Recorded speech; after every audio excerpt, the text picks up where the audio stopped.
Coming from a British school, it's a completely different system to the American system, and sometimes things don't match perfectly, and there are a lot of things you have to do to prepare for American college applications. There's the things people know about, like SATs and doing stuff on the side, extracurriculars, but there are so many other things like leadership experience, service experience, the essays that you have to write, and there are so many of them, researching the schools properly and understanding what their personality is.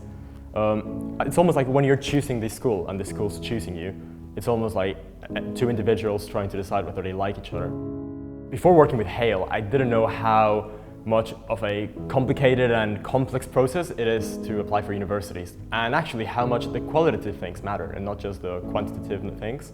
Also for me, it was important the culture of every school, because I live in Abu Dhabi, so I was not able to visit dozens of college campuses like people in the US can. They can just get on a car, drive around and visit schools. I cannot do that. I'm relying on brochures and videos on YouTube that they put. And they all describe themselves in a very similar way, but actually they're completely different schools.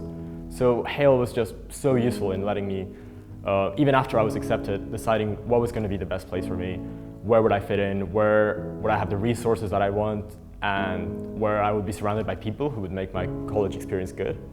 You need this advice, and you need someone to help guide you, because it's not something you can find on the internet. It requires knowledge of the process. When I got accepted into Harvard, I was crazy. I was in shock. I mean, a lot of people, you see them running around and shouting all over the house. I was just in shock. I sat there for 5 minutes and I couldn't believe it. It took me a couple of days to process it. Yeah, it was insane. It didn't actually land upon me until way later. I did the whole financial aid thing, finalizing the process. I did so many things, and it still hadn't landed upon me. It was really just a couple of days ago when I booked my plane ticket to go to the US in August for college that I realized, oh God, I'm going. It's a crazy feeling.